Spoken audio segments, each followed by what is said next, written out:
Yes. Right. Well, hello, everyone. It is just past 6:30, March 3rd.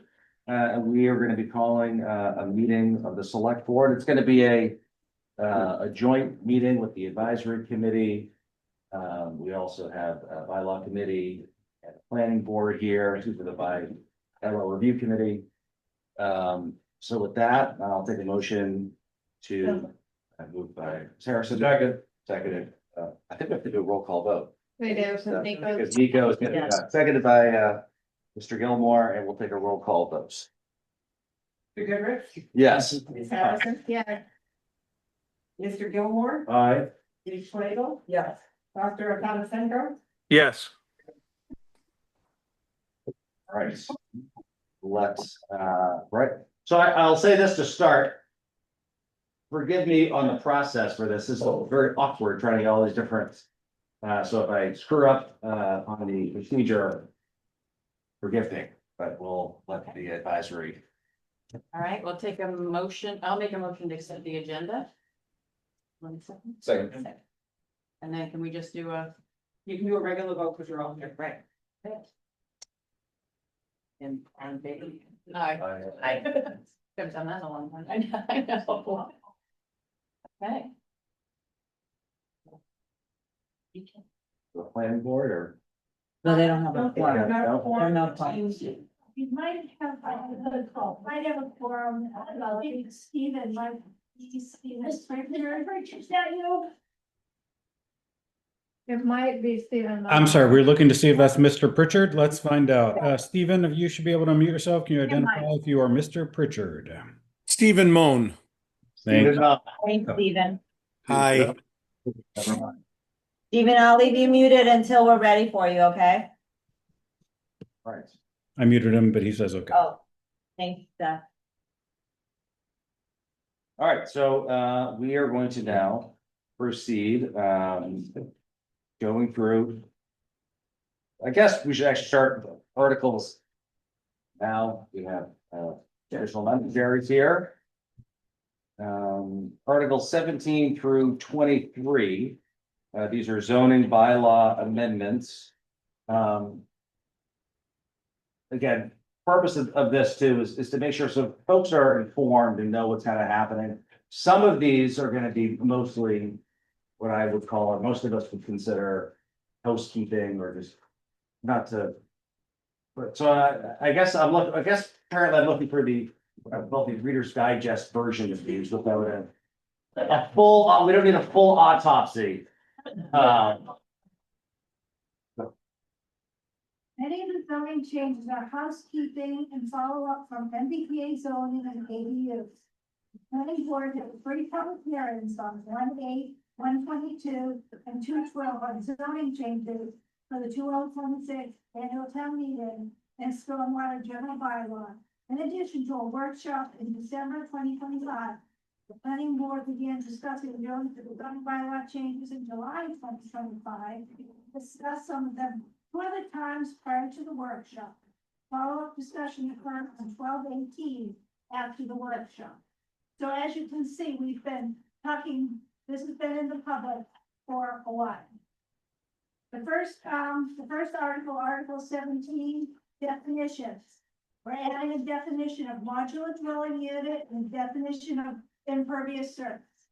Modular dwelling unit is straight from the ADU regulations, and it's being added for clarity only. And impervious surface is taken from the approved stormwater regulations. Do you want me to pause at the end of each one for anyone, so you can ask questions? Yeah, Of each article? yeah, we'll go through. I mean, we go through it. I'll have to go here. Advisory, pretty straightforward. We're looking good. We're looking good. I just, How can gravel be an impervious surface? I know for vehicular use, but still. what It was, how can gravel be impervious? gravel has a That's, very, Gary. gravel is essentially impervious. It's got a very high CN number. It allows very little infiltration. The only thing we changed is we added gravel driveways. Gravel roads were already there. There's no difference between a gravel road and a gravel driveway. Agree. Thank you. So I actually have one question, not, that one wasn't mine. For these articles, did you get any pushback from when you had all the hearings? Why don't I tell you where I had to push back? Okay, but you Pushback. didn't for the two that we just discussed. We had one comment on the definition of impervious surface. Okay, and that person did not agree with it or Did not agree. did not agree with it? Otherwise, nobody had a problem. Okay, Mind you, we did have a public hearing before the regulations went into effect, okay, as we are required to do. okay, thank you. All right, section 420, table of uses. The table wasn't completely updated with MBTA community changes and aging regs, and we're correcting errors, like you have to allow childcare facilities in any district. There was no pushback on this. Perfect. Comments, questions, concerns? Seeing none. Next. All right, section 450, special provisions applicable in all districts. We added a section that a site plan begins when all permits are obtained and storage of material is incidental to site plan. It was necessary to close some loopholes for material storage, but pushback on this. I have one question. In the city of Boston, you can get a demolition permit prior to that. Can you still do a demolition permit here? Get a building demolition Right. permit. Yes, that's a stupid question then. Thank you. Thank you. All right, section 520, water resource protection. We did that before, I'm sorry, Mr. Chair. Yes. Chris is now the, forum for the bylaw review committee, so they Oh. will call themselves into session. All right. Chris, how are you? I already just finished the valley session. Nice. Thank you, Nancy. So there's two other members and it would have to be a roll call vote. Yeah. A roll call to Lincoln call. All right, and- so Lincoln, Present. Jerry. that's a motion and a second, so perfect. Lincoln and Jerry. Jerry, yeah. Jerry. Lincoln and Jerry, that you both just need to agree if you want to be in session. Say yes. Yes. Present. Yes, thank you. Thank you, Mr. Chair. Excellent, thank you. Thank you, Chris. All right. Section 520, Article 20, Water Resource Protection District. The changes in this article allow for a 150-foot non-disturbance buffer zone to include from the high water mark of Broken Bucket Pond. This is in addition to Tack Factory Pond and the reservoir, as all are surface water supplies of the town of Situate. A clarification on vegetating, cutting, or removal is added for physical removal or cutting invasive species if approved by the Conservation Commission and order and conditions. There was no pushback on this at all. We added the vegetation cutting after a comment at the zoning workshop. All right. I personally wanted to add no pesticides or herbicides, but that did not happen. Let the record show. Just let the record show. All right. If I can make a comment, Andrew. Nico. There wasn't, to my memory, there really wasn't any pushback on this. The pushback came when the planning board was discussing a larger buffer zone of 400 feet, I believe it was, and I think that they left it at the 150, which was the previous. So other than that, I don't think I remember any pushback. Thank you. Section 580, Village Center Neighborhood District. We're amending this to allow, cottage courts should not be allowed in our NDTV sub-district, which that is the mandatory mixed-use district for MBTA communities compliance. And live-work building and mixed-use building shouldn't be allowed in the PDP sub-district, as that subdistrict is proposed for commercial, service, light industry, and institutional uses.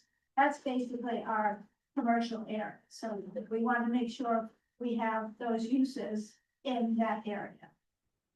There was no pushback on this, no pushback. All right, next Article 22, dimensional regulations, lot area and width. It's just a clarification to have, all buildable lot area must be contiguous for all lots. It's in there now, but the building commissioner thought that it was a little unclear, so we're adding it in paragraph A. And, we're changing buildable from buildable to required lot area. Again, there was no pushback on this. Alright. Next, Article 23 is, it's changes to section 620, and it's divided in, it's got three clarifications in here. Under 620.1, building heights. It's a clarification for what is written in the zoning bylaw for residential, and a clarification for maximum height for commercial.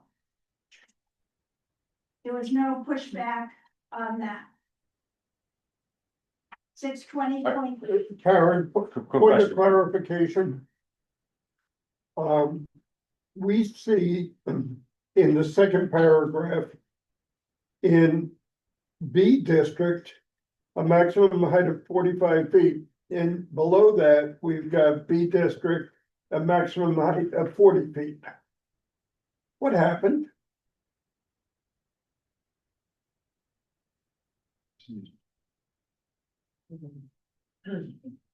Yeah, I see, he's saying that. It says B here, it's, with a maximum of 45 inches here. By definition, building height is from the average grade to the midpoint of like a gable roof, to the midpoint of the gable. So we just wanted to clarify that it's the highest point of the ridge. I can ask the building commissioner tomorrow if he wants me to change anything about that. Yeah, I But just, technically, the height is 40 feet, and then your maximum height, which they're already basically doing, is giving you the 5 feet because you can have gable roofs. thank you for clarifying.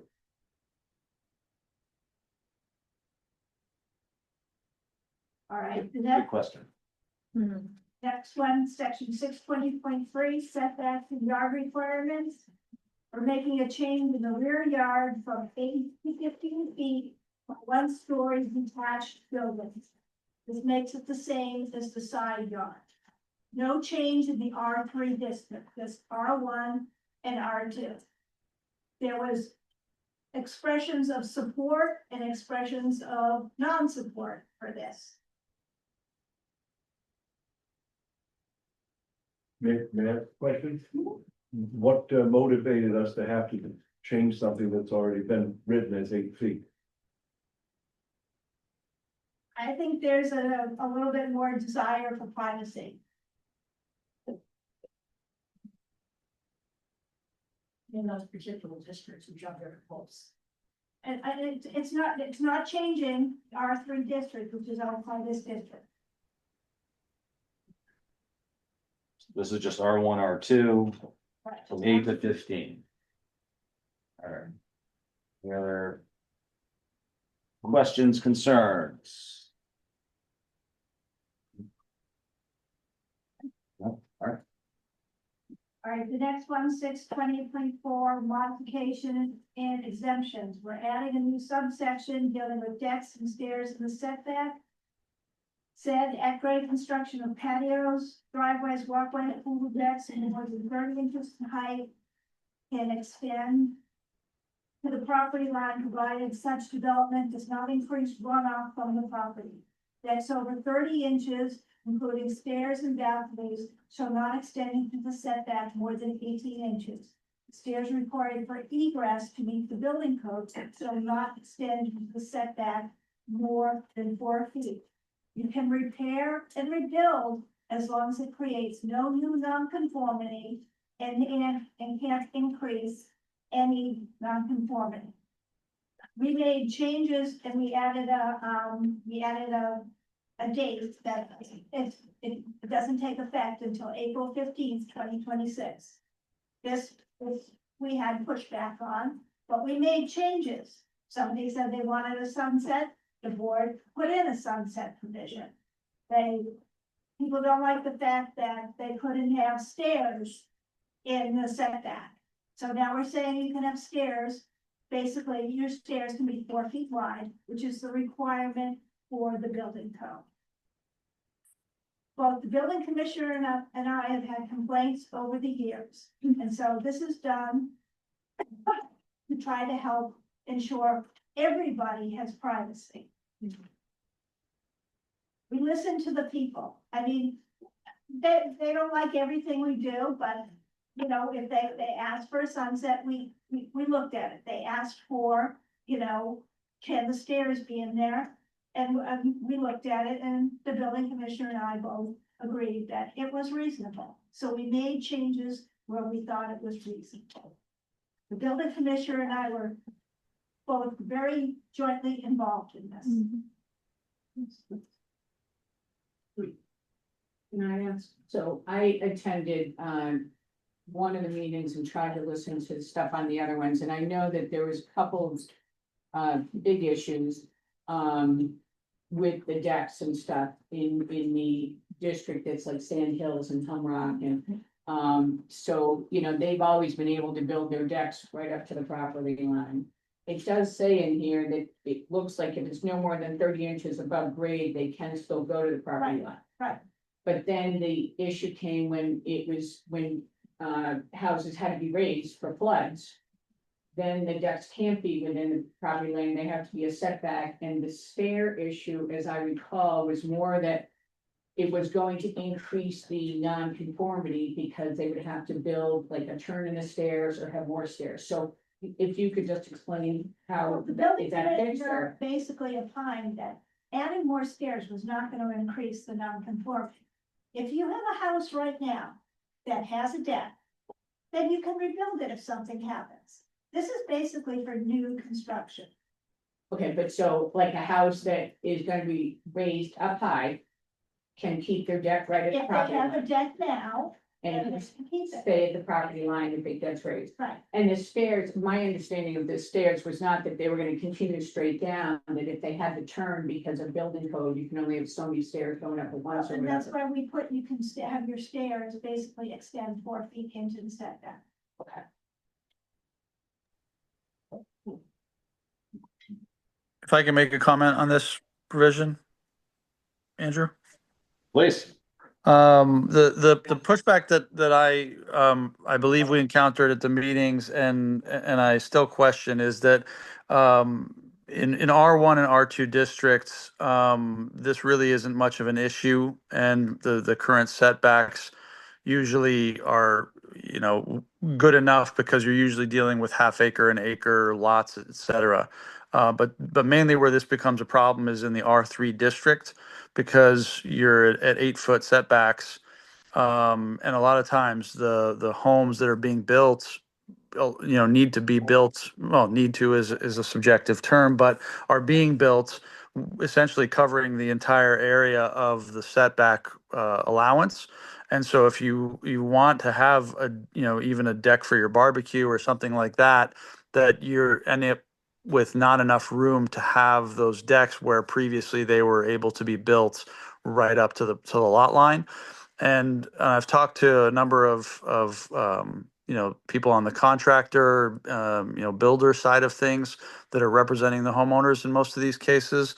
And I still question that the applicability of this, you know, should be considered maybe not in the R3 district. I understand that the current existing buildings, you know, this won't apply to them in general cases. But when we look at Sand Hills as a prime example of the R3 district, you're mostly, you know, any house that gets built down there is going to be right up against the lot lines almost anyways. And it really becomes a problem for somebody who's trying to raise and reconstruct, whether they're just raising their house or whether they're just trying to purchase a home and make significant changes. So I really wonder about the R3 district, and I understand the purpose of this change was mainly a privacy discussion. But when you're in an R3 district, and again, I'll use, Lighthouse House Point or Sand Hills, um, if you're living down in a district that already has 8-foot setbacks, you're on top of each other already. So I'm not really sure where the privacy discussion comes in when you can already reach out and grab the next door neighbor's, bathroom window. So I sort of have a question, and I believe there was significant pushback about this in the meeting. So I just wonder if this is being done for a couple of, specific instances and not a general view of what we want to see being able to be done with home reconstruction in the future. So I don't know if Karen can comment on that. Well, building commission, explains people building their decks right to the property line and taking away the privacy that they once had. So the decks, if you have a deck on a second story looking over somebody's backyard, you're taking away the privacy that they once had and forcing somebody to perhaps have to put screening in that they weren't counting on having to bring in. It's a big problem in the R3 district. I think some of I think Linda pointed out, sometimes some of these, I think, is just understanding the verbiage and shall not be allowed to increase a non-conforming, like, we went through it and we understand it when you go through it. People just wanna, we had a deck, one keep the deck, we gotta raise it, you know what I mean? So I think that's where sometimes some of the pushback and some of the confusion comes, and just I'm not saying to change it, I'm just saying, for us to explain exactly what it means, makes it easier. You know what I mean? Existing. R3 district. And this, let's see, yeah, and Sand Hills, whatever. A lot of it is raise and reconstruct. And the problem is that when it becomes raise and reconstruct, and they get a section 6 finding on the zoning board of appeals, and they increase the square footage of the house by 2, 3, 4 times what the initial house was. So it becomes bigger. Does it mean that they should have the ability to go to the on top of everybody else? They don't have to have, theoretically, if it's a non-conforming, as long as they keep the non-conforming, but ZBA is a section 6 finding, and a lot of the big houses that we get complaints about, not planning, is the zoning board of appeals. Yeah, that it helps to explain. I was with you already, but that helps put it in real, what happens. And Linda's, versus just raising it up to the same house, great, versus, all right, now we have this big. A giant house. This happened after the 1978, not to rest, and we had somebody come in, my mother's house, and they built this house right to all of the setbacks on my house. Okay, this is for my mother. And as soon as they got an occupancy permit, it sold for $995,000. So please, we have to have some provision here to rein in people. 7,000 foot lot, 8,000 Yeah. foot house. Right. Yeah, no, I was just trying to put it in real language. All right, I think we're. Yeah, I thought the language was good. Yeah. The increase a non-conforming or Yeah. shall not be allowed. I think Yeah. it's clearer than some other Yeah. areas where they talk about some Language multiple times, town council has reviewed the Yes. language. We really thought about it hard, but we really do have a problem. Yeah, and you gotta kind of balance it. I mean, I sat on zoning long enough to realize everyone leaves a little unhappy. So I appreciate that you found a route. All right, so I just wanna say that, another complaint we had, and I see it's a legitimate complaint. But if they don't understand how the town works is that it was complained that we had our we advertised for December 25th and January 1st to have our public hearing on January 8th. And because people didn't know about it.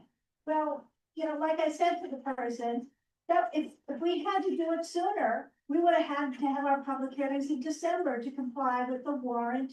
The warrant, we're supposed to have final language in December. That's a physical impossibility.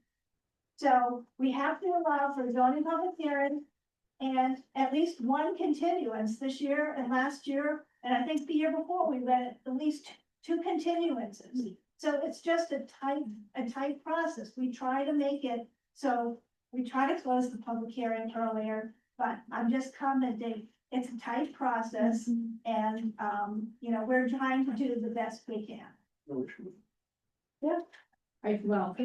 While I agree you're within the process, I happen to be on that meeting and I don't agree with Mary Ann Lewis on a lot of things. But I do agree in that situation, advertising a public meeting that's gonna change how you can build your house on Christmas Day and New Year's Day. Not ideal, half the towns are red. So you know, in the future, I understand you wanna stay with, you know, do the rules or whatever. But you've gotta take into consideration the Fair Notice Act, or whatever it's called. Fair notice is not advertising on Christmas Day and New Year's Day, it's just not. With all due respect. We no longer have a local paper. There is no local paper that would have this zoning article or whatever in it. We have South Coastal that's in Cohasset. That nobody else is spelled with them. I'm not sure how. And I understand the 25th and the 1st was whatever. That would, is that, do they advertise on the 25th and on the 1st? Yes.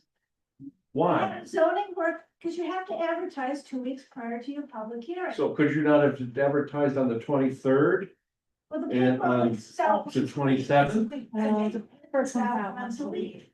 To be clear, the 25th is not a holiday for everyone in the world, and you can open your emails even if it's a holiday, or the next day, you still had 13 days.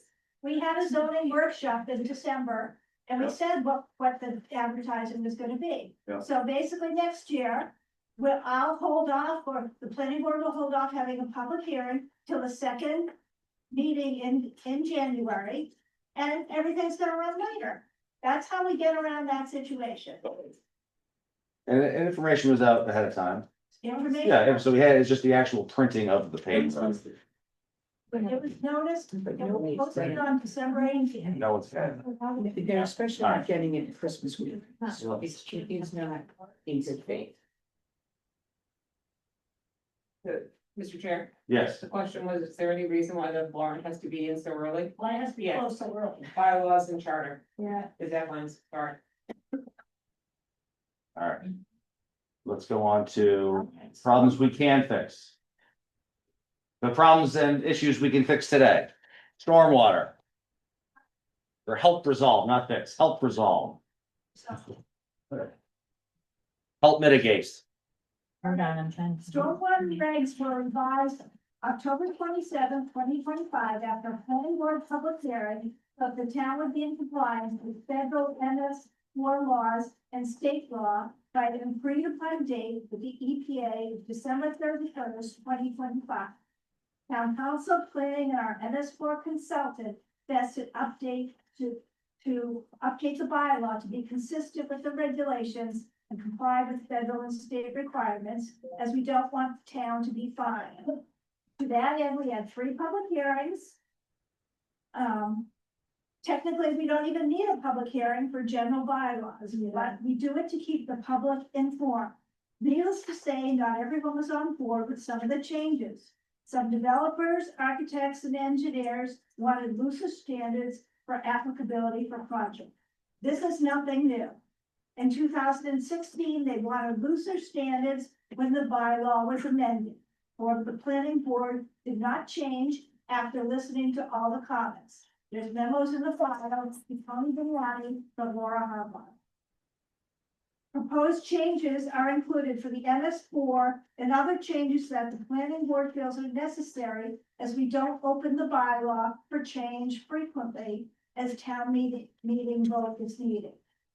Changes such as 80% disturbance threshold requiring a stake in the plan is really a put your money where your mouth is. We want applicants and owners to do what they say they will do and not disturb more area. We want to hold them to their plans, which is site plan, would have information when applied for a building permit. Most complaints received are from lots where stormwater permits are not required. They come in at $13.99 to $14.95 square foot of disturbance and impervious close to 25%, so that they don't need a stormwater permit. The planning board is interested in preserving and improving the water quality in our town, and stormwater permits have helped do that. Our requirements are stricter than the state, however, we feel that is right for Situate, as at least half the town does not live on acre lots. We've changed over the years from a simple cottage community along the coast to year-round residents on the same smaller lots. Many lots would not even be buildable today. Situate is a desirable place to live, but not all the lots can support every person's desirable amenities. People buy what they want and can afford, and it's not up to the town of Situate to allow for maximum development and impervious area on every lot. Rain and snowfall everywhere, and drainage and stormwater are just as important as roots for the protection of property. So changes include section 2, add clarification language for NIPDIS and MS4 permit under the Clean Water Act. Section 3, definitions. Add definitions for MS4 compliance and in coordination with stormwater regs adopted 10/27/25. Applicability. Add language for MS4 compliance. Change threshold so all new development on a vegetated lot requires a permit. There's minor word changing and applicability with impervious. Minor wording changes in exempt activities. We're adding requirements for projects meeting 80% thresholds by having them do a staking plan. We're adding language for projects in the Water Resource Protection District. Under section 5, administration, minor word changes, the permit authority, change to stormwater plans, because in the town of Situate, you can have the planning board, town planner, conservation commission, conservation agent be the permitting authority. Under section 7, requirements, we're deleting requirements that are in the stormwater regulations to avoid duplicity. Under section 8, we're adding MS4 requirements and deleting requirements in the stormwater regs. Under section 9, review process, we're adding requirements for pre-construction meeting and clarifying requirements for a public hearing. Under section 10, we're adding notifications, inspections, clarify inspections done by the stormwater authority of representative. Under 10, section 10, submittal of as-built plans, change wording that specifications for as-built plans may be outlined in the regs. Section 12, surety, we're adding more details on surety. Section 13, enforcement, we're changing the stormwater authority to change permitting to stormwater authority. And the permitting, the stormwater authority can issue a stop work permit. Those are the changes in a nutshell. I'd be happy to explain anything that you have to question. A question on why irrigation was removed from the definition of runoff. I don't even know that. So.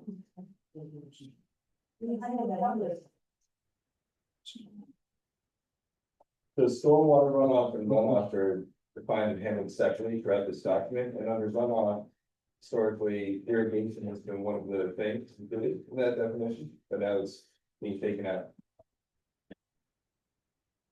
All right, our MS board consultant recommended we take it out. So I know there's other sections that say you can't,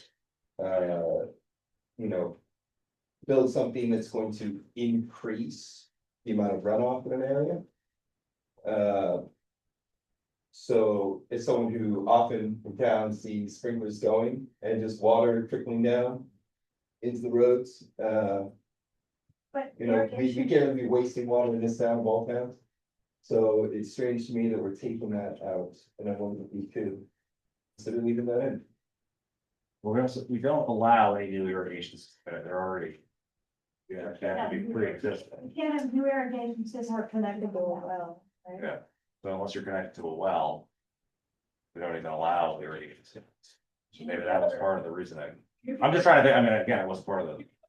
irrigation runoff, we call the water, like that. Okay. That's who the report, that's just the water department. If something's wondering who's not supposed to run, which happens all the time. But I don't know why irrigation and this too. It's not stormwater. Right, so there's like, but to my point, so that's the stormwater runoff, but then separately, this runoff. And both are used and spoken about with that respective language. I can talk to our MS consultant.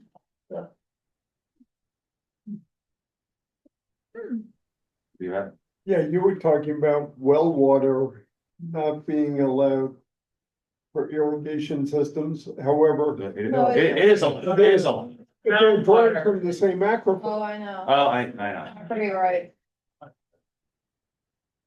It's federal. State rules. Okay. Water rights in Massachusetts are one of the most protected rights we have. I agree with you, but. And I just have on there a little. Let's, Sorry. I don't have any questions. Go ahead. oh, no, good, you're good. Oh, Yeah, no, I thought someone over here said something too, you and I both. so all these changes are required for our MS4 permit?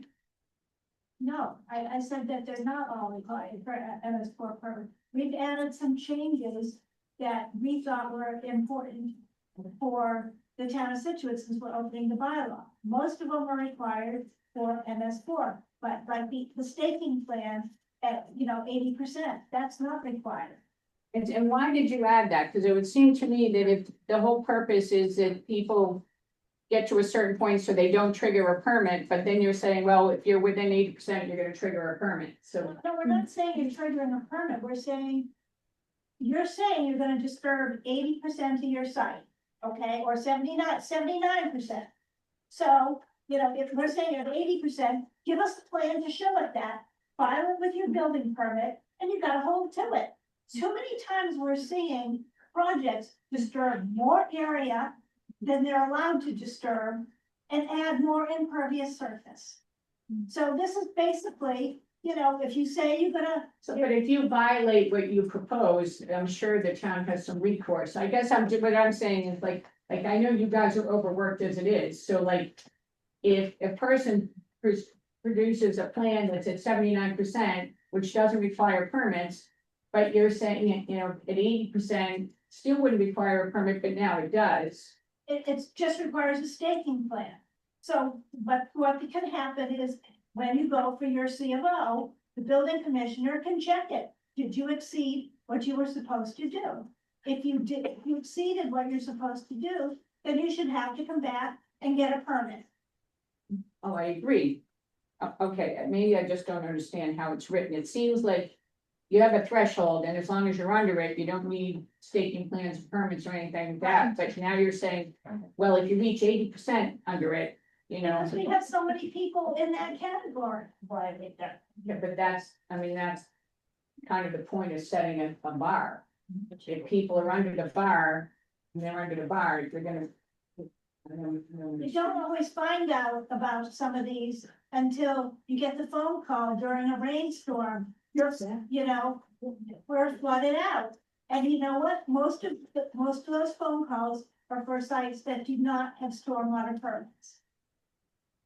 And some of them have exceeded the area of disturbance and the area of the threshold disturbance. So they've exceeded 15,000 square feet, and they've also exceeded 25% impervious surface. Right, but if they've exceeded what they proposed, then they're in trouble, whether they're at 79% or 80% or 84, you know what I'm saying? Like, It's a problem with enforcement. If I can comment there as well, I agree with Linda's comments on this. It seems to me that the 80% threshold, and I understand where Karen's going with the goal of trying to have people not cheat by stating something that they intend to exceed, after the fact. I think that's an honorable goal, but the problem is, again, the whole point of the 80% threshold concept in C is that you're saying you only need to deal with permits if you're at a certain level. And then we're in the very bylaw, we're saying that there's one threshold. We're saying, but we're going to make you do something even if you didn't meet that threshold.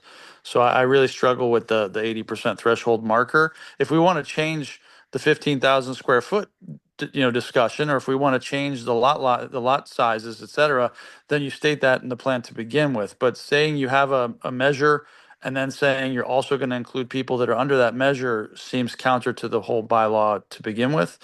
And it also seems striking to me because I realize that a staking plan is not an entire permit application, but you're requiring people that do that to use stakes that are installed by a professional land surveyor. So you're incurring a substantial cost for somebody that shouldn't have to file a permit regardless based on what they're saying they're going to do. And then you're incurring a professional cost rather than saying that, you want the building inspector or the stormwater inspector to come out and walk around the property and tell me what you're planning to do. Might be one thing, but to have as-built and staking by a professional land surveyor in there is a substantial amount of cost for every single person that doesn't even meet the requirement for a permitting process. Not substantial. We were told it could amount to about $2,500 for a staking plan. If you're building $1 million house, what's 1% or less to make sure that you get everything right? Stormwater is just as important as a roof. Stormwater is important. That's why we have a very complex stormwater bylaw. But I just struggle with the idea of the basic concept. We're telling people that they don't meet the threshold necessary, and then we're telling them that they still might have to incur cost on that. I'm not sure that I agree with having a plan that requires. I mean, I understand that to somebody building $1 million home at $700 a square foot, $2,500 might not seem like a lot. But I think that this is still going to impact a lot of people that might be on a small lot. And again, go back to those R3 type settings. If somebody's building, a deck, even within the new guidelines, that deck's not costing them $1 million, but this may actually trigger this kind of extra cost. So a deck is not gonna just create 25% impervious or disturb 15,000 square feet. I mean, just adding a simple deck should not require a stormwater permit. Well, that may be a bad example, but I think that there are a lot of people that are going to end up incurring, thousands of dollars, which I think to the average homeowner who's not dealing with $1 million property could still incur these costs. And I just don't agree with the 80%, the C section. Say that our job as the planning board is to protect the town of Situate, and our priority is to protect our water quality. So when we have all these little projects, which is what I struggled with in the public hearing, is that, well, it's always a small project, except you'll tell them right next to each other. So that's like having one great big project, and you're not required a stormwater permit, so therefore, your neighbor across the street, we get this all the time. We're gonna raise and reconstruct the house, and the neighbor says, now my house is gonna get flooded. Well, okay, then I guess you need to raise your house up as well, we don't deal with FEMA. But all the projects add up to the same amount of stormwater.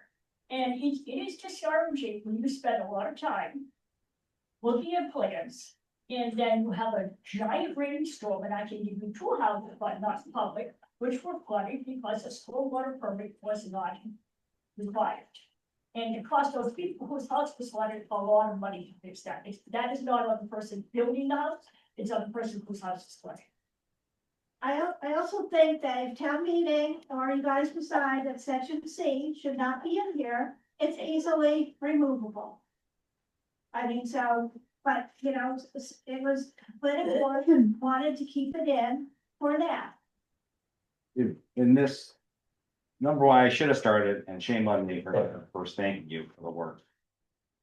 That's fine, because there's been so much to go through all of this.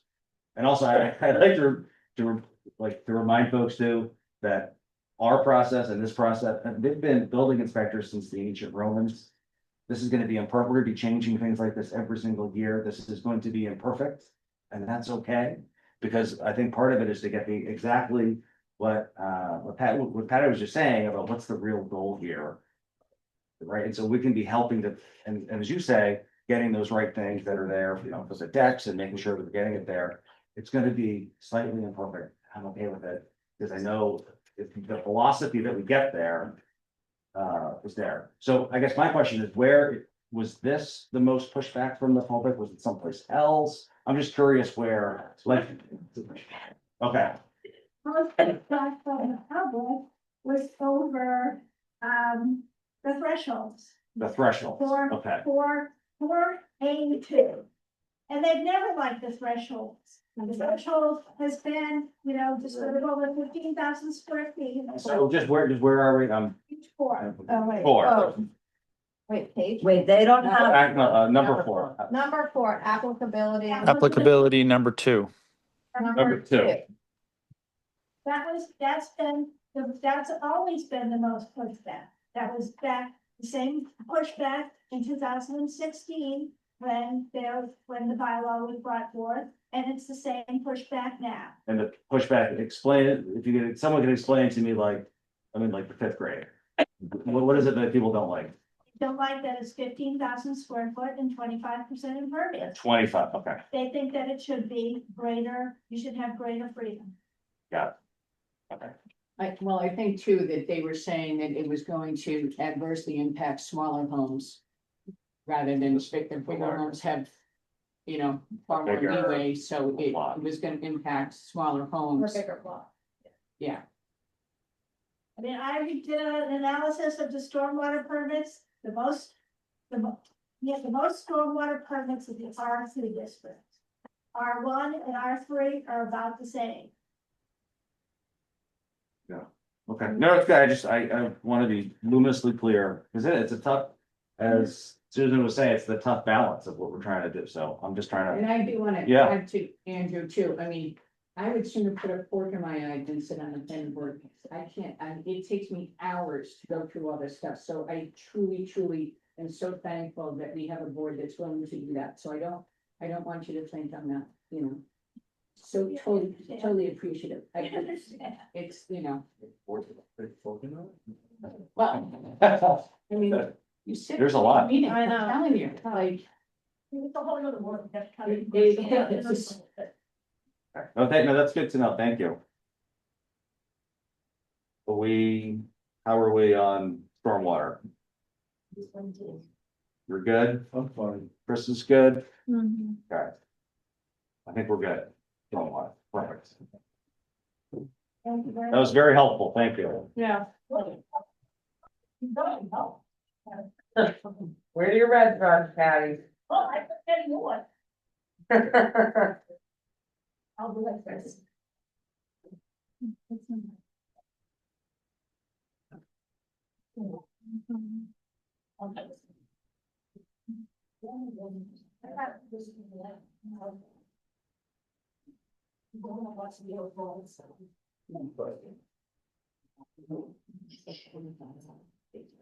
What are, Oh, she had some. all right, so now we're on to revolving funds, hold on, I've lost all of my paperwork, hold on.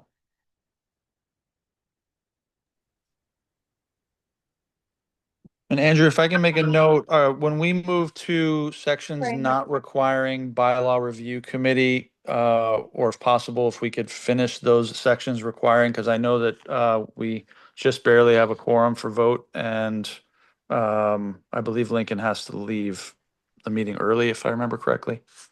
think you already left. He's already gone. I don't see him on the meeting. Okay, then bylaw, we'll have to vote later then. Thanks, sorry. There's no voting tonight. Yeah, I don't, I mean, Bylaw review. I know what's for bylaw. Oh, all right. All right, revolving funds, All right, revolving funds. that's Article 25, Section 10-260. Who's that? That Nancy? Nancy, take us through. I'd help us if it was someone else. Mr. Chair. Yes, please, Nancy, take us away. So Article 25 proposes an amendment to section 10260 revolving funds to add a new revolving fund. The firing range revolving fund. This is contingent on the firing range being approved in Article 3 of the capital plan. If it is therefore approved, this would allow a revolving fund for any revenues that were generated from the other municipalities' use of firing range. And the expenditures would be for maintenance, as well as filters and targets, and this would be under the control of the chief of police. Are we allowed to use the firing range? Absolutely. Yeah. And then who you're firing at. Just target. But there, I mean, I guess we should, so the public should know, and know, not only procedure, but also, I mean, there are new. Also, there's more guidelines, more training to make sure, so there's the need, and there's more municipalities who actually have a greater need for the training as well, so it's not like. Oh, yeah. Oh, we're just doing this, and also. Revolving fund Yeah, component is just capturing the money. procedural component. If it were. In a. If it were enacted. I have no problem with it. Any questions on revolving fund? No? Chris, you're good? Chris is with us. I love it. All right, And then food service. bylaw review committee is the next section, Article 27. Multiple sections. Is that you, Chris? See right here. Review every 5 years, and that's what we've done so far. It's not, as I read, it looks like some cleanups. Yeah. Like adding vaping, smoking, is it smoking or vaping? It looks like very housekeeping stuff to me that is kind of good hygiene here that we should be doing to our bylaw. Is there anything that you saw that was controversial or the public? Changing the word again from smoking and vaping. This is pretty basic stuff. Any Basic stuff. Yeah. questions, concerns? Yes, please. I think it's in this section. The sale of DPW equipment has been removed. Is that So, hold on. Yes, item C. C under finances? It was removed, may I, Chris? Yep. It was removed because it's addressed elsewhere. It is, It was okay, Redundant. okay, fine. Is the change to the definition of commercial fishermen expected to? We're not there yet. I appreciate your enthusiasm. but that one is next. I think we're all gonna. I'm away. Coming up. All right. This is just it's the next one, yeah. Nancy, go ahead. Jim and I both have an issue with one of the proposed changes in bylaw review committee, and knew that I was gonna speak against it, Okay. which is the changes to the notification for the annual and special town meeting. Where is section 0110? Right here, tell me. They proposed to change it for 30 days, which is the current law is what's reflected in the bylaws, and we do not agree. Because if we changed it for 30 days, we would not be having this meeting. All right, hold on. Let's go Right here, right here. The section 201. Town meetings. under town meetings. Got it. Page 31 in your, No way. your. What Why- made them determine 30 Fine, days? what's the reason? Why 30 days? One of the members recommended that to provide better notice to the public. So we don't disagree with better notice. We find that we're already running so far in advance because of the charter changes. This just makes it more difficult. And isn't the annual town meeting date is posted like a year in advance? It's just the actual items that are gonna be in the meeting, correct? So people have plenty of time to plan to be here if they choose. Come to the meetings too. We do the if you want whole, to. Right. every select board meeting for Right. the whole year, you know? Yeah. You can clear your calendar. I would If agree you with want you. to attend every single meeting. So, As you should. Yeah. As you should. So this might be something that would need to be amended on town meeting floor. Unless, Oh, because bylaw review committee, I don't know if they're going to meet again in time for this to go into the warrant, if they decide to make any changes. They voted this as is. So, I mean, I think this is their recommendation. It should have a hearing on full town meeting. So you would choose to go back to the 7 and 14. Yeah, I would leave it at what state law is. It's not. oh, and it's, why, like the why are we not following state law? Somebody thought it was a better idea. Who would provide more notice? Somebody has to. Okay. There's no problem. I think it's important to follow state law. I agree. Yeah. Well, let's let our, Chris, how you doing? Good. Any thoughts? I'm not much trying to put you on the spot, are you, Carries on. did the committee feel super strong about this? Terry, you have anything? Or, yeah. Did the committee feel very strong about this? Jerry can unmute himself at any point. He's not. I don't feel strong about this, no. This is Jerry. Okay. Thank you.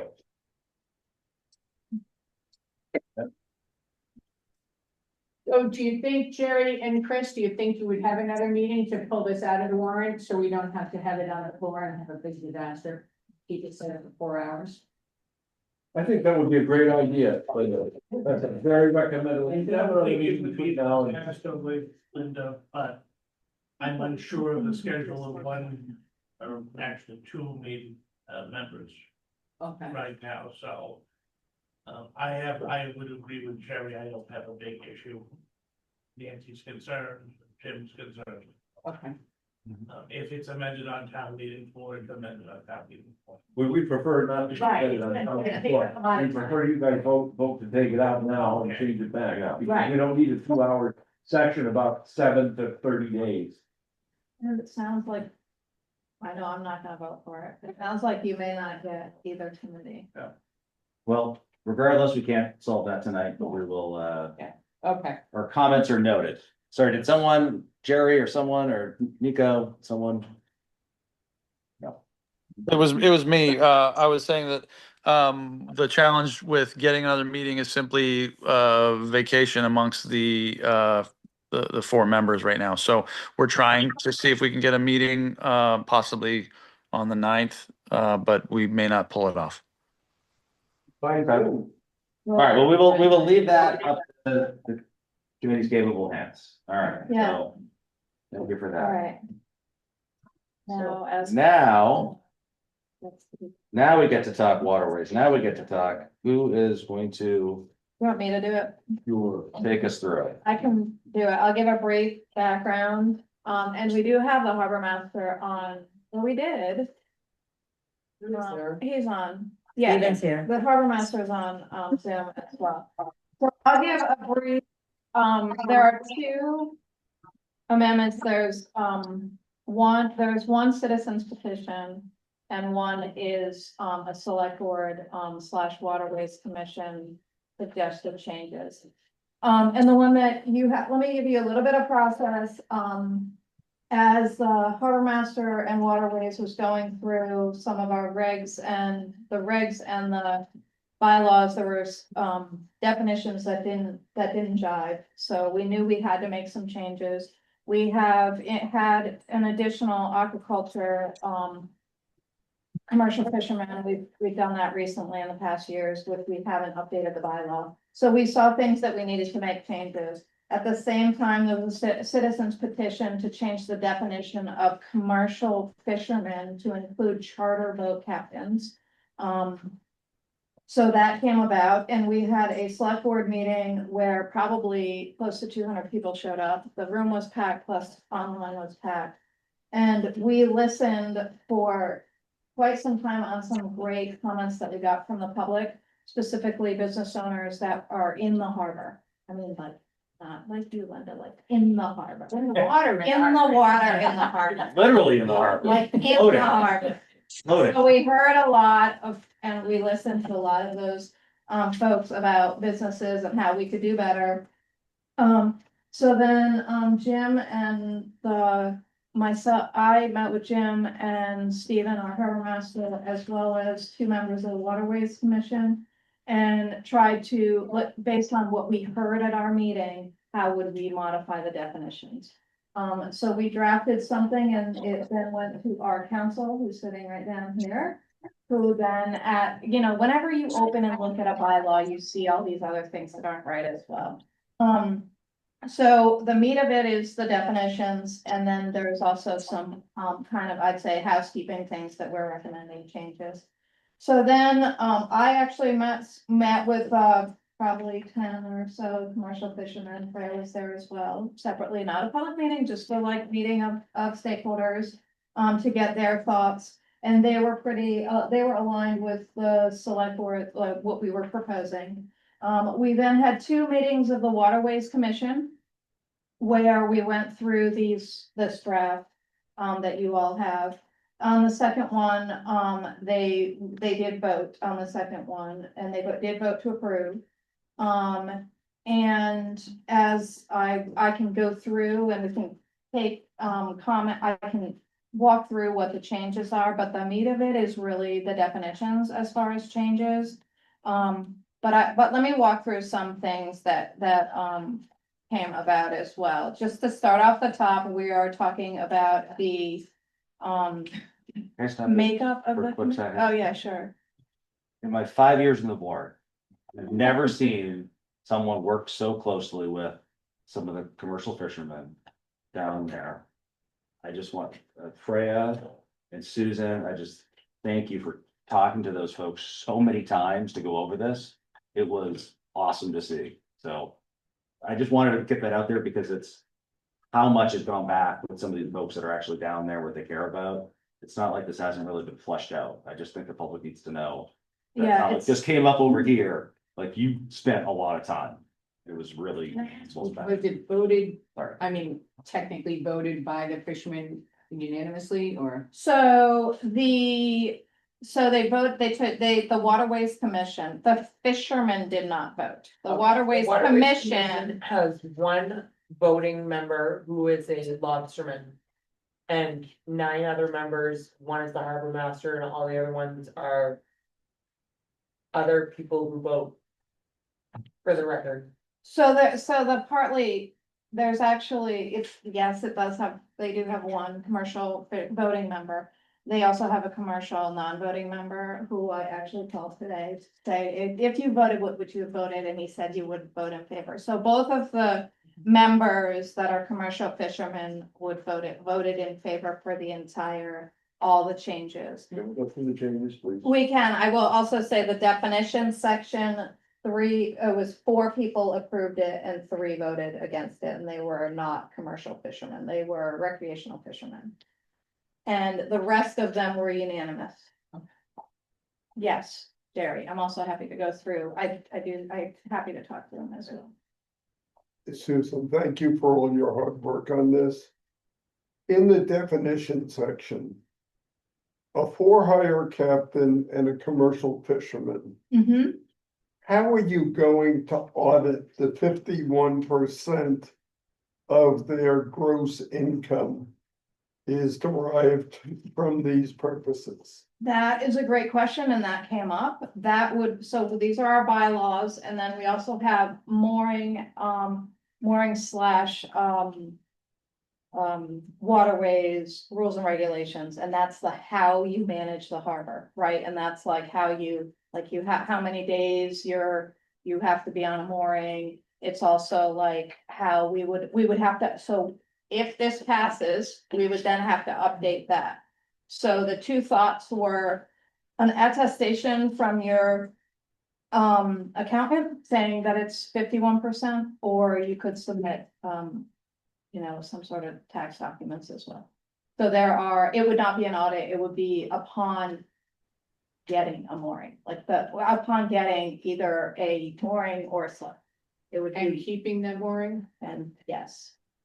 That would be some sort, again, that's not like a bylaw, it's not like how you Right. manage your That town, was my how you question. manage the day-to-day of your town, it's the. Right. And we did think a lot about that, and those are some options. So that was my question exactly, but also, you know, I know a lot of, I don't know a lot of the guys, we have interactions with them. And there are very definitely some that, you know, all summer long, that's their salary. There's other ones that, you know, they do like one charter a week or something, it pays for the mooring, pays for their expenses kind of thing, so. I don't know who that's gonna affect, but I do know that if you are running a business. Any business in this town has to have certain licenses, they have to carry certain insurance. They have to advertise their business. Have safety permits. I mean, I get inspected, I think by everybody in town that comes to the hotel to inspect me for something. So I would hope that maybe some of that would be included as well, because it's very easy to have Very- somebody say. Yes. I thought we were gonna go through the definition. No, but that's, I just kind of. It's written right here. It is, but that's a great point, and a lot of Yes, yes. towns that have maybe a for-hire captain, or they have, you know, charter, they have rules on. You know, if you're taking passengers, it's different from a commercial fishing vessel Right. where it's like your employees. If you're taking passengers for hire, you need to have like $1 million liability, you have to, like, so when If we you're were serving making. food, you You're- have to yep, have. you have to have health, all like, there's sorts of a lot stuff. So- things so that would those make it more of a things- business than I gotta cover my ass so my wife doesn't make me get rid of the boat. This is, no, this is not I'm gonna take one charter. Right. And we did the 51% versus someone needs to take, one of the other suggestions was maybe 100 trips. I'm like, come on, man, I take 100 trips with my kids. You know, so like then the whole, you're actually for hire. Mhm. So the rules and regulations in other towns, and we pulled towns at the Cape that maybe have commercial fishermen as well and charter. And a lot of the rules and regs have, like, if they're at a marina, can you put a sign up for your business? How much insurance, you know, when can you take passengers, you know? So, I mean, it's that would be the next step. And we're all, you know, the committee and we're all on board to go that next step, as far as whenever you update the bylaw, you then have to update the rules and regulations. Okay, so, I'm happy to go through the beginning part, the section A, Waterways Commission, the makeup. Again, this is, we have associate members, changing associate members to alternate members so that they could vote in a member's absence. I think I mentioned we had, 7 people, we had 3 people not there when this vote was taken, and we also had 3 associate members sitting there that they couldn't vote. So I think that's kind of housekeeping. And again, on the definitions, the for-hire captain was the big one that took a lot of discussion. And again, we settled on the 51%. We also settled on calling it a for-hire captain instead of a charter captain, because folks came to us with businesses like that spread ashes or take people on trips, cycling trips, whatever, you know, so like you can kind of mermaids, you can kind of, so we kind of widened it a little, but still maintain that 51%. Can I ask, And is the 51, is it annual gross income? What period? yes, Okay, yes, because I this mean, only they could says, easily see that on the Schedule C on their tax form. Like, yeah. all you need is 1 page. Are you saying we should put greater Well, I'm of just their saying annual gross income? it just add the says word gross annual? income, so I don't know whether that leaves it. Well, usually it's an annual statement anyway, but. But we can tighten it up and I'll put it on all of them though. Yeah. Okay, Other fronts. yep. Yeah, Okay, that's a good suggestion. makes it clear. Yeah. And then commercial fishermen, we added the 51% of their gross annual income, as well as we added the town of Situate agriculture grant. Again, that's 3 people. And, we control those grants, the town. so. Any questions on either of those? Looks like a lot of work. Well done. Yeah, it was Yes, Susan, good time, I right? compliment you on dealing with the for hire captain, but you can always cook the books to get the 51%. You know, Can I comment on that? I think, first of all, I agree. There was a ton of work that went into this on so many parts, but I think the 51% is we said it, but maybe to clarify, yes, it's annual, and that helps to whittle down people that are talking about a summer business. But maybe even more important to that is that many of the for hire captains that we are talking about are people that have another job. So you might have a boat that you charter and you may take a lot of trips all summer long for 4 or 5 months, but you may run an entire different business. I mean, I'm a chiropractor all year round. I might have a boat that I charter out and I hire a guy to run it for me. That may create a certain amount of income, but it's not going to be 51% of my total net income, gross income as a person. So when you talk about the yearly income, that's going to whittle down the people who can qualify here, which is ultimately one of the things that came from the commercial side during that excellent meeting, because you have, you had 50 some odd fishermen in the room that they fish, 340 days a year. They're out there every single day that they can be, whether it's stormy, whether it's, beautiful. And I don't think anybody has meant in any way to disparage somebody who's running a charter boat in any of this. The goal was to give them a definition which previously didn't exist. The second point I would make is that these definitions are valuable, but Susan already said it, but just to clarify, the bylaw is just the bylaw, and it provides the definitions for how we kind of put someone in a category. But the rules that really are going to determine which of the for hire captains or which of the commercial fishermen are getting a mooring or are getting a primary spot or are getting priority, those are going to not fall under the bylaw. They're going to fall under the rules, which don't really register here. Some of those will need to be updated once we clarify these definitions, and that really goes, Susan, correct me if I'm wrong, but that's going to go through the harbor master's, office. yeah, and that would be approved by the select board. The select board approves the Right. rules and regulations, and the waterways commission would also review and again, hold a public meeting, listen to people. And also listen to the harbor master, because I mean, it's partly the harbor master, it needs to be something that they can manage. I would argue that most of our commercial fishermen, if you were to go down to that float, they do have other sources of income because the federal rules and regulations don't allow them to work as much as they want. So they plow for the town or they make lobster trap things. They have, because of the federal regulations, they have to work another job. I just wanted to state that for the record.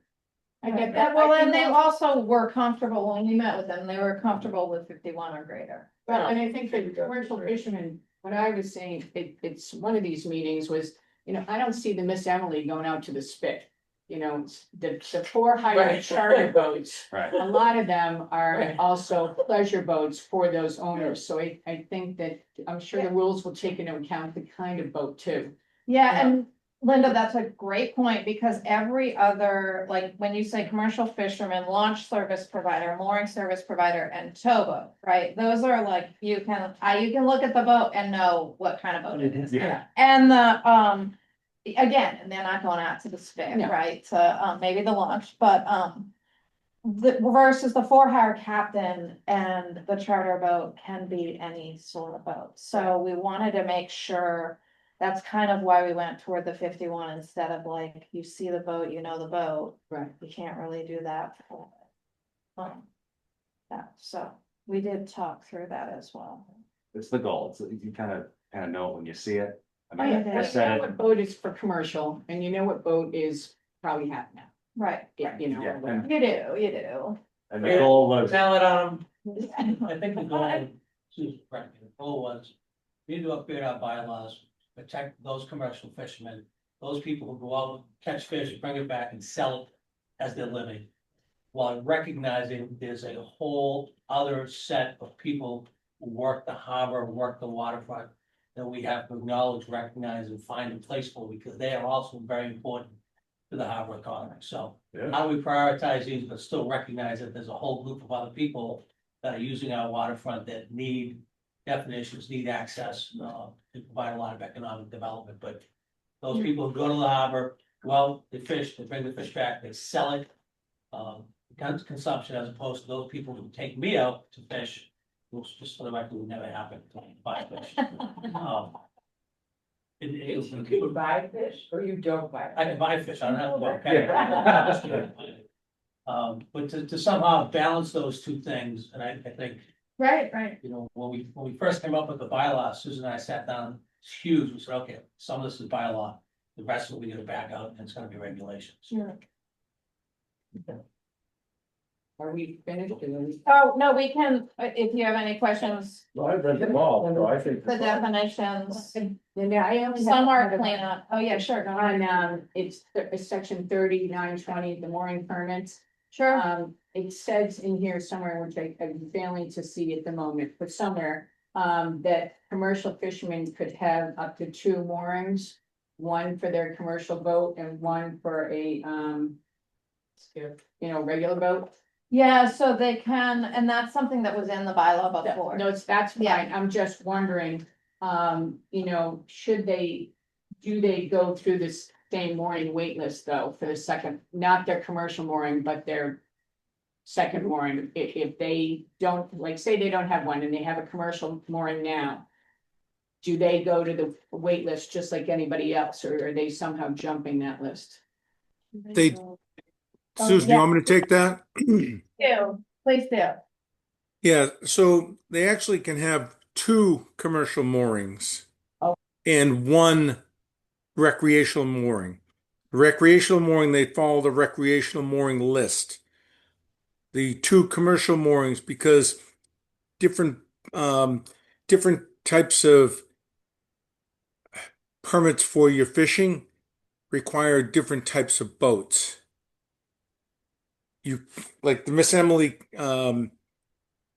depending on its size, Kevin has some scallop licenses, but I'm not sure if he can use them on that boat because of the size. I think it's like a foot too long or something. So they have to have different size boats for different types of boats, and they're rigged differently. That's why there's 2 moorings Right, for. her question is, if I come in, I wanna go on the commercial list, and have 2 boats. Do I get 2 moorings, or do I get 1 mooring and then I go to the back of the list for my second mooring? No, you No. answered it. No, You get boats, I don't care about that. I meant the recreational mooring, they follow. Recreational, they'd follow the recreational wait list. That's all I cared about. I thought that was, once I heard her man. Yeah, that's what I. Yeah. Yep, we're getting. Did you have a follow-up or just gonna go to the? No, I'm good. You're good? Okay, we'll go to Colleen. Yep. Thank you. I appreciate it. Colleen Burgess, Oceanside Drive.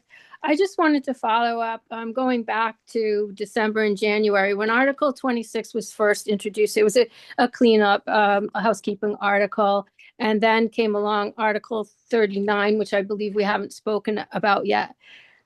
I think the introduction of Article 39 is why you saw the turnout on January 6th at the Select Board meeting, and that had to do with classifying charters or for-hire boats as commercial fishermen. So there was a lot of pushback from the commercial guys, rightfully so, and I think everybody's glad that the charters won't be classified as commercial at this point. But I think that's something that you could potentially see pushback on now that the charters aren't competing with the commercial moorings and the commercial space. they will be competing with the pool of people, the 500 plus people that have been on the wait list patiently for sometimes 15 years or more waiting for a mooring. So I think that right now we have the definitions as far as the bylaws right now, but there's just a lot of unknown. And with the unknowns of the how and how many and not having a cap or understanding how this will roll out eventually into the rules and regulations, I think that you possibly will get questions about what the plan will be and how it will be rolled out. The reason why I think it'll come up for the bylaws is once you've defined this new category and defined the new service and for hire categories with the new financial standards, it opens the door to having the bylaws created without having a town meeting vote.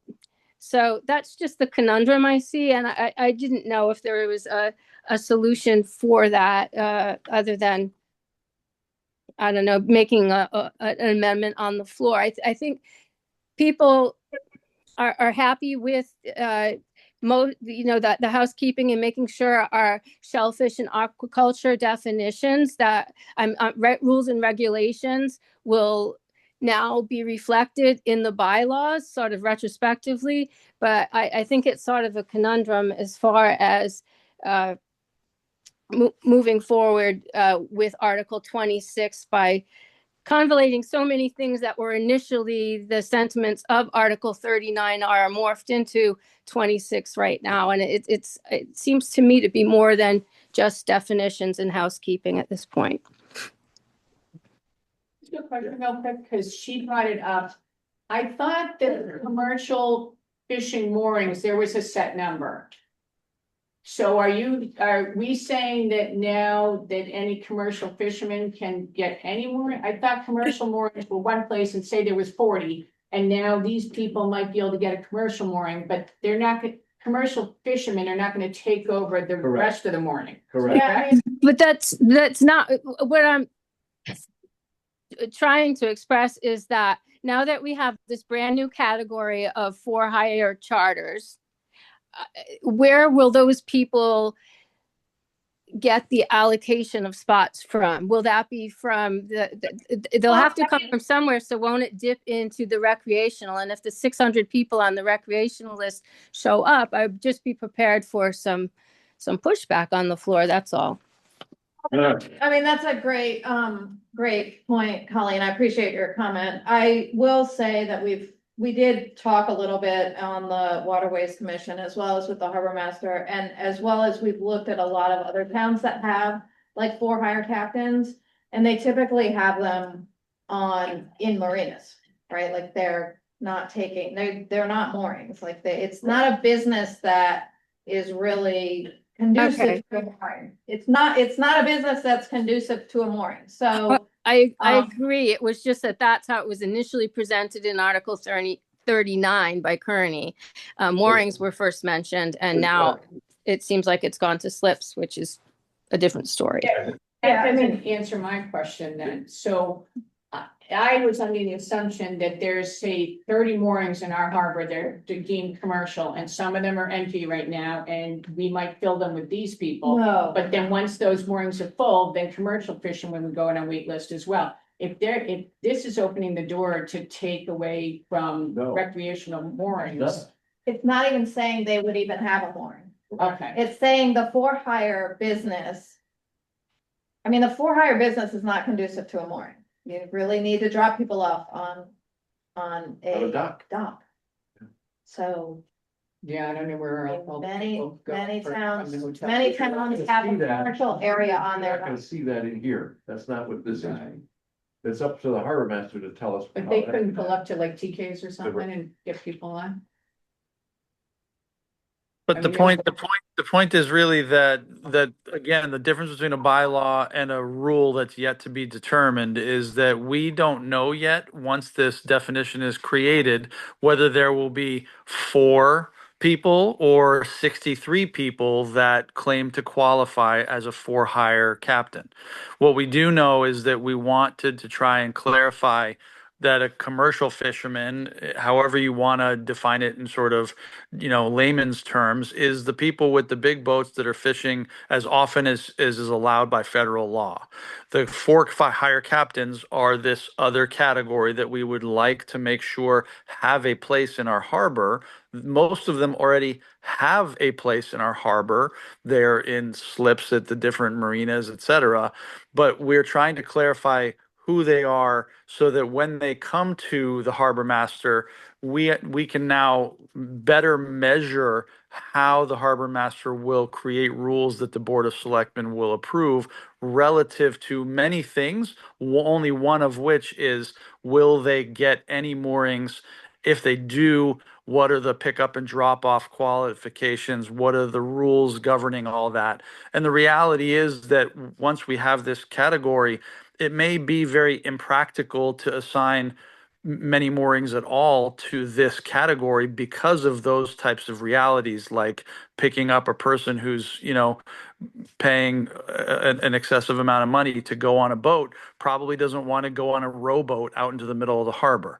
But until we have rules defining those, we don't know that. First, we have to create the bylaw with the definition, and then we will be creating rules, which is no different than what we already do now regarding the commercial subset that's in the harbor, right? We have a definition, but the harbor master runs the rules by which the commercial fishermen run their moorings. He runs the rules that define the wait list for recreational, boaters. So is this eventually going to cut into the 600 moorings for recreational boaters? It's possible, but I think that it's very clear to us that there's not a lot of room in the harbor for these moorings, and there's also, maybe more importantly, very little practicality for them. But we still want to make sure we clarify who these for hire captains are, which is really the point of the difference between Article 39's petition and Article 26's clarifications. But also to add to that, Article 39 is a private petition that has had no edits and no changes. It's been posted.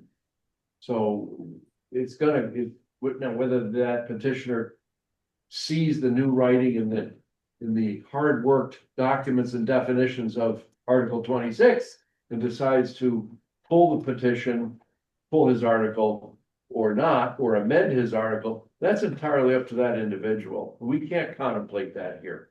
That's a private petition. Yeah, so one quick thing. Colin, to your point about this being more than just housekeeping, I don't know that it really is. This 51%, I think, is critical. I think this town is at a really clear understanding of who commercial fishermen are and what they do. And it's only when the wait list for recreational moorings became massive that we started seeing individuals declaring themselves as commercial fishermen because they go out with like 3 charters in the summer and trying to get commercial moorings. That was never a thing. So I think this is just trying to be true to the spirit of the original law and who these commercial moorings are for. I don't think this is anything other than that. Colin, I think you're absolutely right. Actually, I think Linda is right about this aspect, that there's, that we need to message better about what the wait lists are for recreational boaters. There's a lot of other work being done with the regridding and what we're doing with the slips and the new slips. The goal is not to eat into that all of this. When we do this, the impact will not be there. There will not be an impact for those recreational folks. That we're going to do this in a measured way, that your wait, it's not going to be longer. It's not going to be shorter, but it's not going to be any longer than it is now, because we're going to be able to go forward in the same way and manage it in a way. But you're not going to be waiting extra years because of it. But I would also argue, and I'm a recreational boater, no, I don't have a boat in Situate, but I would also argue, if we didn't have we currently don't have a towboat assistance provider in Situate. We have one that would like to be here. We have a launch service. If we didn't have a launch service provider, a mooring service provider, a towboat assistance provider, like, what do we have in the harbor if it's just recreational? Like, how in the world will people get towed when they need to get towed? Or get their moorings done, or as well as, have businesses for, take people out charter fishing, so. So I think It's a great point. I think it's a great point, but we have to find a balance, like, and we need to manage it such that businesses can be in the harbor, the actual water of the harbor. Oh, I have no problem with that. I just feel like I don't want to have to tell people that have been on the wait list for years that now these people are jumping them because they can prove that 51% of their income comes from a couple charters over the summer. You know what I mean? So I think that that's where those No, but rules have to come 51% into of their play. income is not a couple of charters over the summer, so those two sentences aren't really that valuable. Well, and I I would would, be for retired people. I'm just saying that I if think you the younger rules are and gonna be tired, very any important. percentage that you do. I think the rules are gonna be Yeah. very important, and I- I think we need to think about I have a boat on a lake in New Hampshire, I don't have a boat down here, but if I run that wait list and all of a sudden I saw 5 or 6 people jump the list because they claimed they were, a for-hire charter. Would not be happy, and that is something that could. Yeah, I mean, I also, again, keep saying that I don't think, for hire captain business is conducive to a mooring, that I really think it should You be. could take a launch right out there. Right. It's You not- could, you know, But or that's we the writing of the could rules. decide, That's the or writing of the that's the rules. writing of the That's rules. what the We could ADA decide that it should, that maybe we have a couple of slips that. Sure, the launch is ADA compliant somehow. I think that, we as the advisory committee compliment what you've done for the commercial fishermen. I think the devil is gonna be in the detail on the rules for the for-hire captains not to jump the list. All right, I don't think there's any intent. to Yeah, have I don't, No. yeah. but again, recreational slips taken away, number one, number two. Most, I'd say the vast majority of the recreational slips not suitable for commercial boat. There's only certain places in the harbor we can put commercial boats.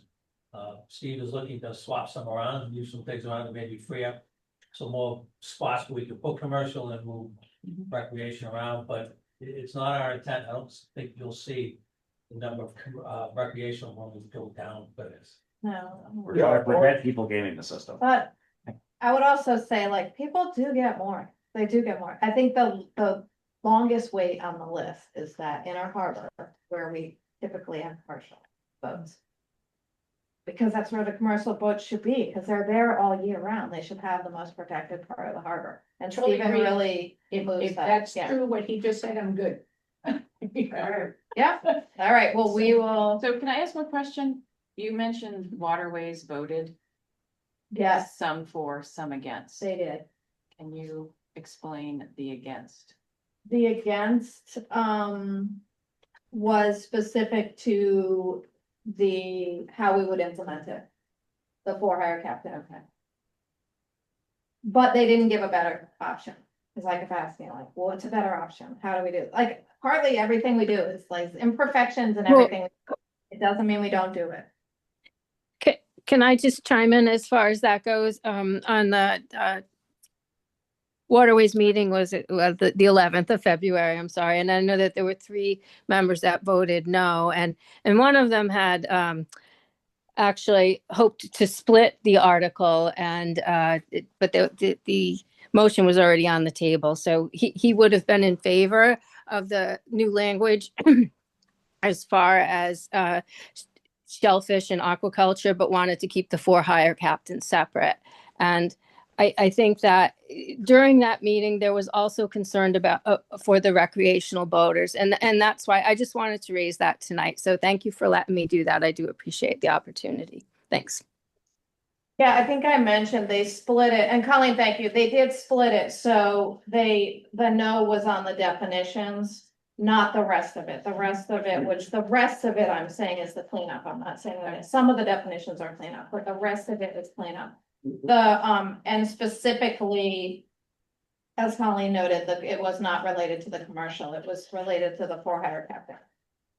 Yeah, because I think, Or the launch, or the mooring, no, they didn't have any problems with that. because when you read through this, I mean, obviously the for-hire captain, completely new term. Yep. When you go to the mooring permits, it talks about how many moorings the commercial fisherman can have, and including the launch service and the mooring, but it talks nothing It does about for hire, which then begs the question, well, why are we not talking about the for hire in Because that? maybe it's not conducive to a mooring. Well, exactly. So it seems like Unless you we're wanna add on it this. there. No, I'm not suggesting that by any means. What I would say is it looks like I don't know if you're trying to add the launch service to that section. So they added the launch service and the certified mooring service, which I'm sorry, we're calling it a mooring service provider. To that section, and that comes back to the boats, right? If you have a certified launch, if you have a mooring service provider, you have it's like a barge with a. Crane and a hoist. With a crane, and then if you have a launch, again. It's not a recreational, but it comes back to that is a very different category, because the others, their boats. Are very specific to what they're using them for. Susan, if I can comment there as well, it's even more than that. It's actually to be a mooring service provider, and it says it right there in the definition. You have to be certified by the harbor master for that service. It's not only that you're going to have a boat that's very specific to that function. You actually have to have certifications in that function to even be considered the person that owns that boat. Right, but I'm sorry, Nico, Missy's talking about B, the permits, how there's the section B. Not the definition. I apologize. I apologize. It's the theory behind why it's two is that it's definitely a boat used for a specific Performance. task. And is commercial vessel a defined term? Because it looks like it is in B, but I don't. It is in the rules and regulations, I believe.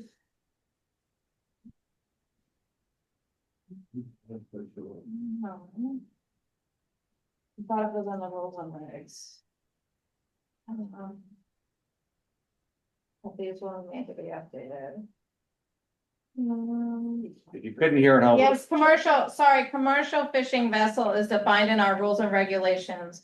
Means any vessel as determined by the harbor master, principally engaged in fishing and sale and catch. So you really need to look at the bylaws and the rules and regulations in tandem to get. But one step at a time. Yeah. Bylaws. Right. Well, it's kind of like the bylaws define what the town wants, and then the harbor master defines who gets a mooring. Or it's really the operational procedure, right? Like. The regulations, we public hearing, Yeah. That's right. people get multiple points to be out. The select board. Select board, as we, Me too. Concur. Like, any other questions or, on other sections or? These all work. Well done. Right, and we actually, the rules and regs, we have 10 days of public notice and hearing before the select board. We modified that from reasonable since we are all reasonable people and might have January 1, the difference. Yeah. December 25th, or what? Yes, we're gonna make sure that we post it on. I need to hear a laugh. Thank you. I gave you a wink. No, Okay. And thank you for adding the Herring River to the speed limit. yeah, we added, all bodies of the water to the speed limit, but then also the How definition. many people were racing in the Herring River? Oh, my God. Oh, you gotta see Oh my it during the evenings when they're exceeding it and then they run aground. Well, I was knocked over, someone taking a turn. Yeah. And then some of the other stuff, again, it's this kind of clarification. The fines are per incident. Formatting. So if this gets passed, Town website, because we don't have a newspaper, we crossed out that we have to post. It actually said we have to post the regulations in the newspaper, the entire regulation. Wow. We don't have. so a if town- this does get passed and everything is really dependent on the rules and regulations, I mean, that needs to be turned around pretty quickly for It does. Yeah, I'm confident that we can do it. yeah. Yes, I think a lot of there just needs some finesse. yeah. So there's the writing of them and then there's the practically who's gonna be doing the work, like monitoring this 51%. Right, that's a harbor master's responsibility and assistant harbor masters.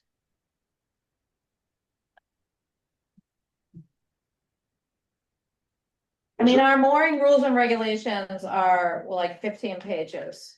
And they include everything from the size of a mooring you have to have, right? If, how big your boat is, how the mooring is.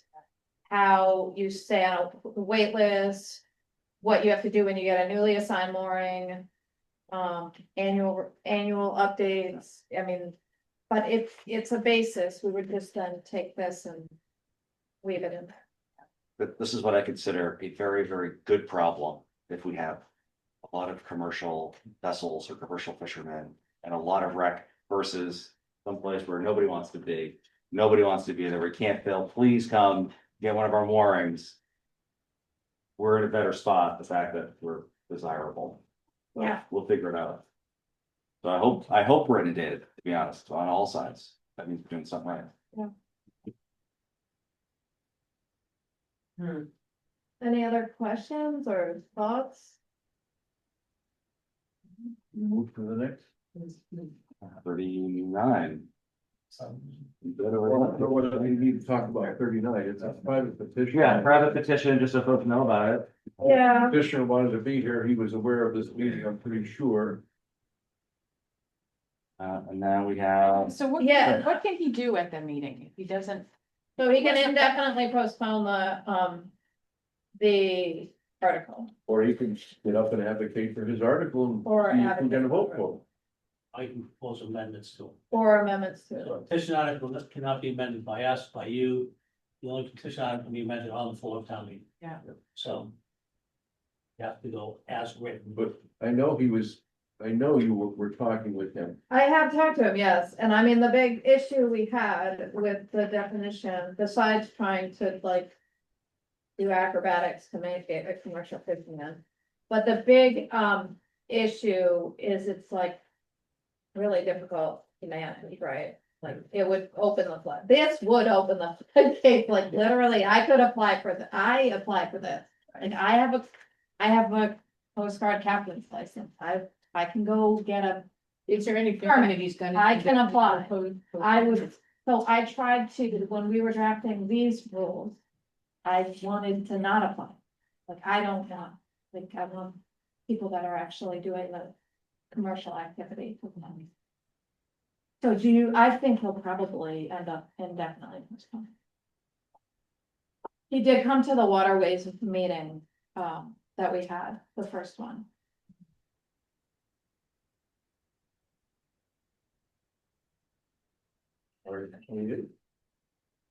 yeah, we'll talk about, some of some public ways. Jim, I don't know if you have anything. Yeah, we that's should know about subdivision these. that was approved by the planning board in 2018, Yeah. residents, especially 2024 street acceptance. Planning board still had surely there was a bunch of those items left to do, those have been completed.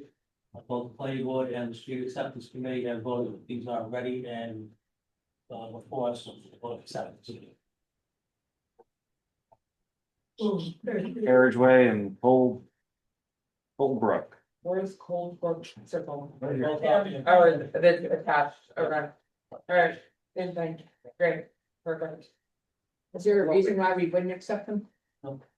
No. If they weren't built to be accepted as public ways, then they wanted us to, we would say no, but they were built to be accepted, they're built correctly, so we would accept.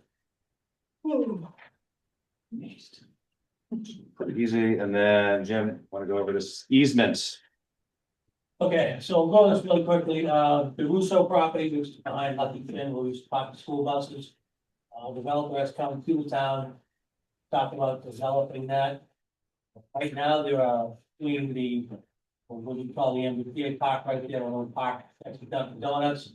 The Russo property and Lucky Finn, there are 4 different openings on the street. So going from the top left is the little park that we have. The 2 entrances for Russo and then the entrance for Lucky Finn. So what this developer has asked, what he has proposed is he would build one entrance for all these. And there's a copy, I handed a printout to those. In order to do that, it requires an easement from the town of about 900 square feet, which is that black triangle there. In return, what he has proposed is he would put a new parking lot in for our park and rebuild that park. All this article allows is the selectmen to negotiate and grant the easement. This does not grant the easement. Select board, sorry. In 30 years, I still like to hear it. I'm gonna correct you everything. One of the things, Susan met with them, when I met with them, one of the things we told them that we wouldn't even consider this unless it was rental property. Because we wanted to count all count those 40B number as opposed to ownership. He had agreed to that. We'll see if he sticks to it. I spoke to Police Chief Thompson. Obviously, his belief is one entry as opposed to four is much safer from a public safety standpoint.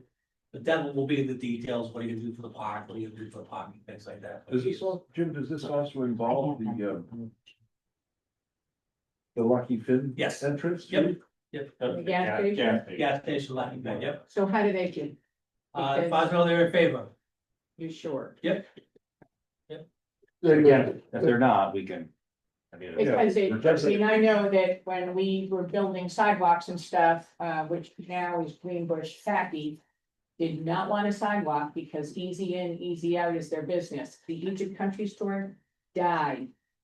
When the train was put in, don't smile, because I live around the corner and it was always busy, and people were always stopping, and the minute they took the parking away on Curtis.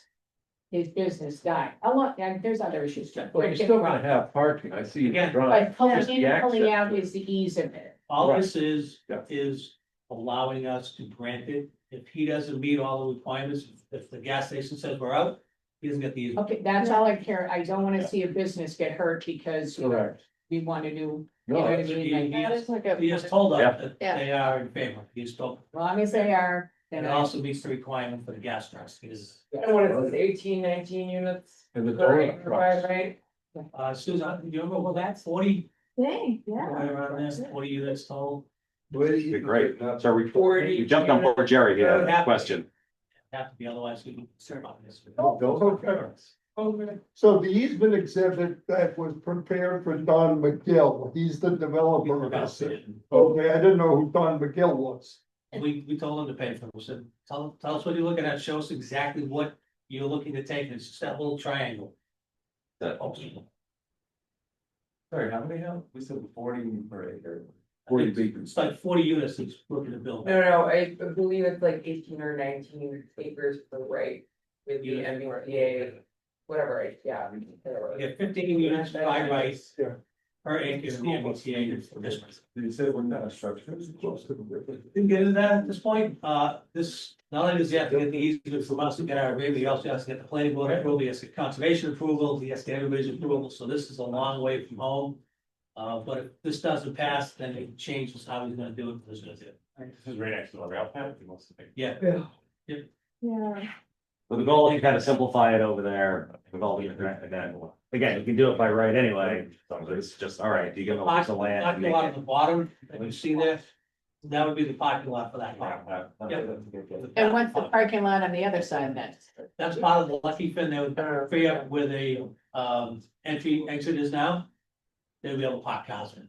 Because he owns, not all of it, but he owns. Yeah, that's right over there, so Yeah, that, they would not I'm have. sure that's gonna have to be modified somewhat. I mean, you can't. yeah. All I care about is that those businesses want that and 100%. If they don't agree, then we don't get these, we can't do this, we don't get these. Well, they'll have to come in and show us, here's all my agreement for everybody. As I said, it still has to go to planning, conservation, everybody else. This is just the threshold, if we wanna do this. This is how I can do it, and, If it goes right, it would clean up a lot of ugliness there, so. well, that park is one of the biggest complaints I get, when's the town gonna do something with the park, when's the town gonna do something with that park? Yeah. And public safety was fine with that as well, right? Sorry, Public safety is fine with that? Fire trucks anyhow? well, that'd be the gas truck, we didn't do the fire truck, we didn't, they'll have to show that in engineering plans, but get the fire trucks in and out. It should be easier. I'll get the trucks in, I might not get them all, but I'll get them in. If you don't do that, you have then two entrance and exits right near that light. You have four. Right. Two for his and then lucky for. And you still have that weird, the weirdo parking lot when you go in to get your coffee. And it's just off the light, it's not at the light. Yeah, this will move it The further Stop down. Dunkin' Donuts cars don't have any around? Yeah. Yeah. Yeah. Motion to adjourn. Okay, any other questions, concerns? Motion to adjourn? Second. We know we cut and, Dr. Panaseco. Mr. Zimmer. Yes. yes. Ms. Anderson. Yes. Ms. Plato. Yes. Mr. Gilmore. Aye. It's unanimous. Okay, motion to adjourn. Second. All in favor? Aye. Aye. I'll say it for you too.